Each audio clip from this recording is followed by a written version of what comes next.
Bismillahirrahmanirrahim. Assalamualaikum warahmatullahi wabarakatuh. Selamat pagi anak-anak.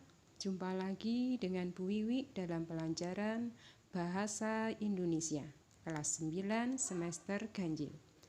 Bagaimana kabarnya hari ini? Semoga hari ini adalah hari yang terbaik, hari yang penuh semangat dalam mengikuti pembelajaran bahasa Indonesia. Marilah kita mulai pembelajaran hari ini dengan berdoa terlebih dahulu. Lillahi ta'ala laumul fatihah. Anak-anak, pagi ini kita akan belajar bahasa Indonesia di KD yang terakhir di bab 2, yaitu KD 4.4, menuangkan gagasan, pikiran, arahan atau pesan dalam pidato dengan tema lingkungan hidup, kondisi sosial, dan atau keberagaman budaya secara lisan dengan memperhatikan struktur dan kebahasaannya. Sedangkan tujuan pembelajarannya adalah setelah proses pembelajaran hari ini, siswa diharapkan dapat menuangkan gagasan, pikiran, arahan atau pesan dalam pidato dengan tema lingkungan hidup, kondisi sosial, dan atau keberagaman budaya secara lisan dengan memperhatikan struktur dan kebahasaannya. Jadi intinya anak-anak, pagi ini kita akan belajar menyampaikan pidato secara lisan. Sedangkan tujuan pembelajaran kita hari ini adalah setelah proses pembelajaran hari ini, kalian nanti diharapkan bisa menuangkan gagasan, pikiran, arahan atau pesan dalam pidato dengan tema lingkungan hidup, kondisi sosial, dan atau keberagaman budaya secara lisan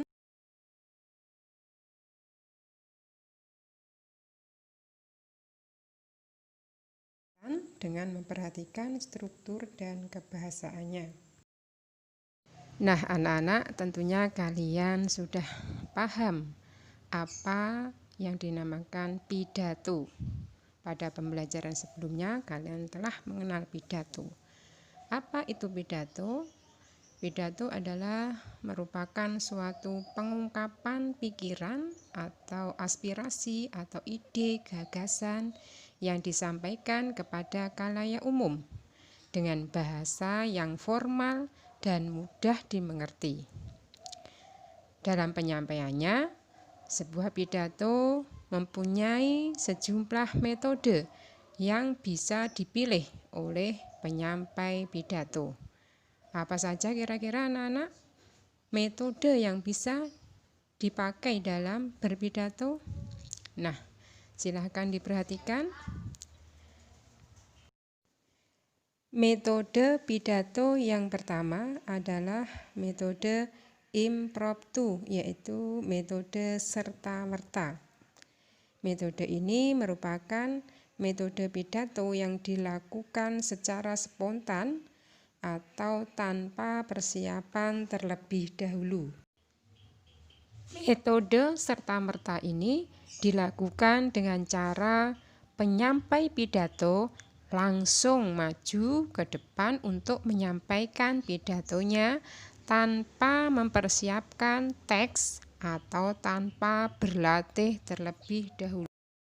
Sedangkan metode ini memiliki kelebihan atau kekurangan, yang mana kelebihan dari metode ini adalah si pembaca pidato bisa berimprovisasi baik itu dalam ranah tema maupun cara penyampaiannya. Namun, metode ini akan gagal digunakan jika si pembaca pidato tidak pandai menyusun kata-kata atau tidak tahu materi apa yang akan disampaikan. Untuk itu, Jika hendak mengambil metode ini, maka kemampuan menyusun kata-kata secara spontan dan kejelian dalam mengambil tema secara tepat harus dimiliki oleh penyampai pidato. Metode pidato yang kedua adalah metode naskah. Metode ini dilakukan dengan cara penyampai pidato membaca naskah pidato yang telah dipersiapkannya jauh-jauh hari. Namun, anak-anak, sayangnya metode ini akan membuat perhatian khalayak akan berkurang karena penyampai pidato yang menggunakan metode ini akan terlihat seperti orang yang kaku dan terlalu sering memandang teks pidato dibanding memandang khalayak. Untuk mengantisipasi hal tersebut, penyampai pidato mesti melihat ke arah khalayak di sela-sela pembacaan teks. Metode pidato yang ketiga adalah metode memoriter atau metode hafalan. Dalam metode hafalan ini, penyampai pidato menyampaikan pidatonya dengan cara menghafal teks yang sudah dipersiapkan terlebih dahulu. Dengan demikian, persiapan sebelum berpidato, entah itu menyiapkan naskah pidato atau menghafal naskah, haruslah dipersiapkan secara matang jika ingin berhasil berpidato dengan menggunakan metode ini. Selanjutnya anak-anak, metode pidato yang terakhir yaitu metode ekstemporan. Metode ini dilakukan dengan cara menyiapkan poin-poin penting dari tema yang hendak disampaikan, sehingga penyampaian pidato tidak perlu membuat teks pidato secara utuh. Jadi, jika ingin sukses menggunakan metode ini, penyampai pidato harus pandai mengembangkan tiap-tiap poin yang telah disiapkan sebelumnya. Jika tidak, maka penyampai pidato akan terkesan seperti orang yang kaku dan kurang persiapan dalam berpidato. Nah, itu tadi anak-anak penjelasan tentang macam-macam metode dalam berpidato. Kalian bisa mengambil salah satu metode tersebut sesuai dengan kemampuan.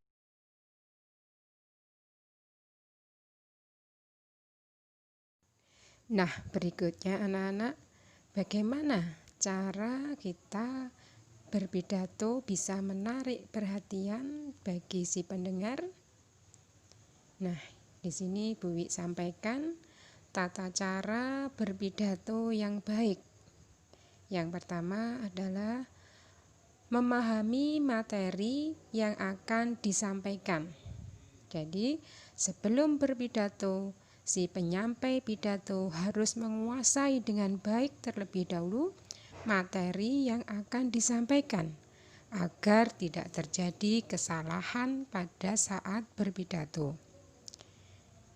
Cara yang kedua, menyapa audiens.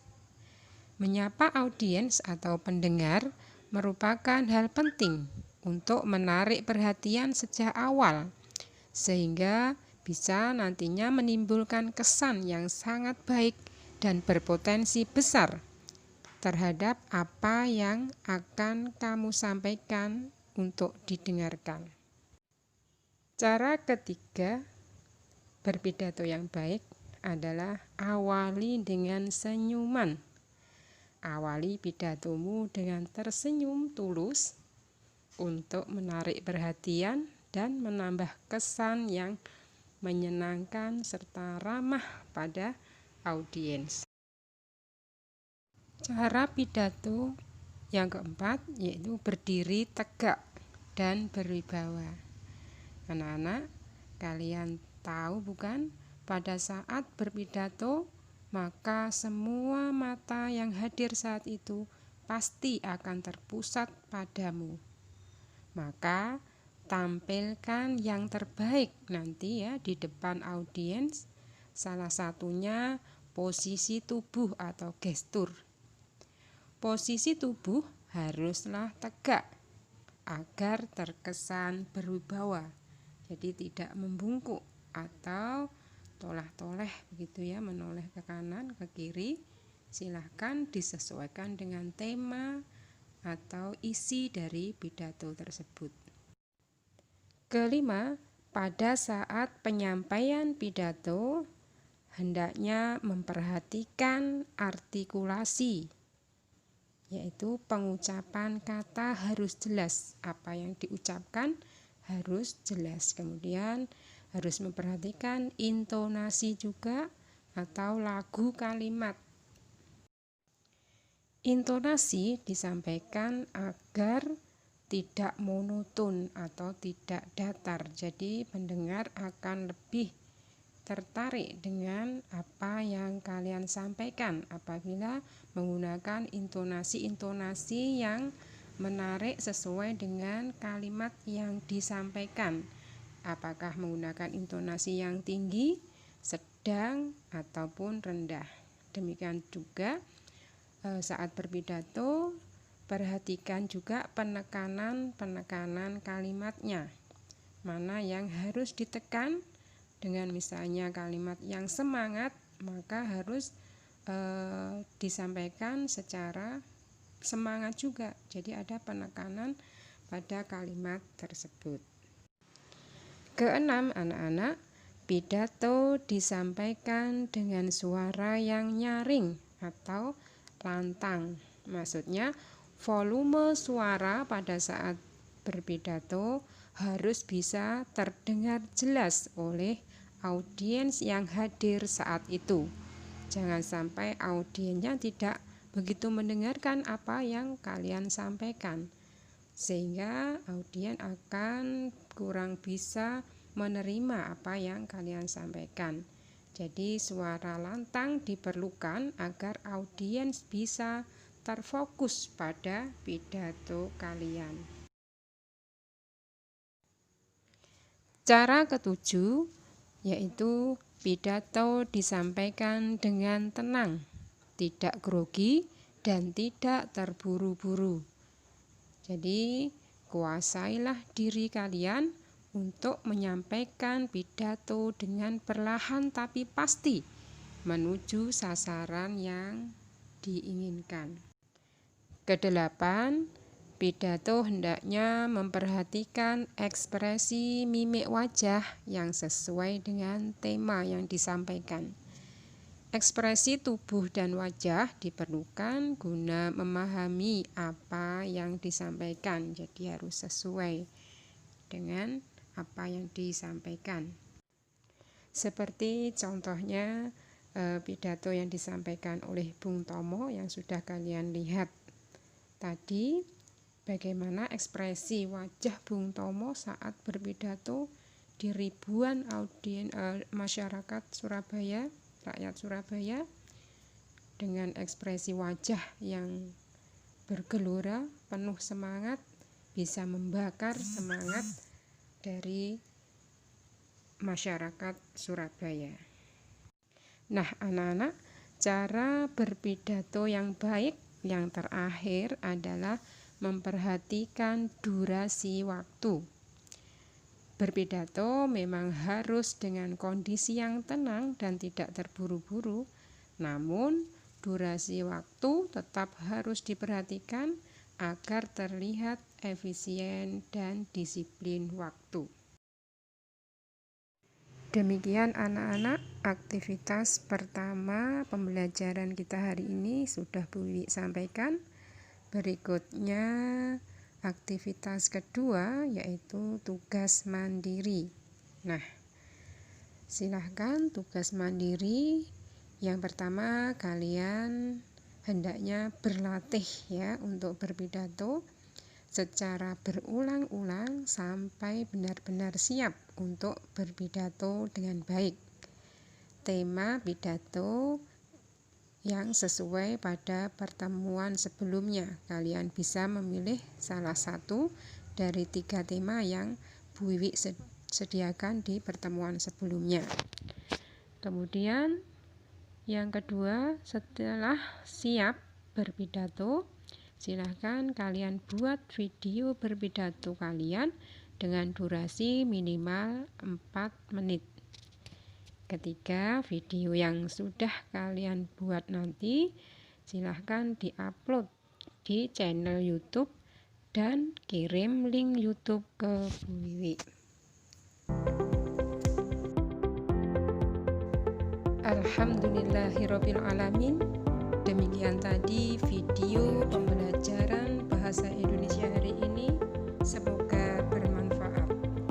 Terima kasih atas perhatiannya anak-anak.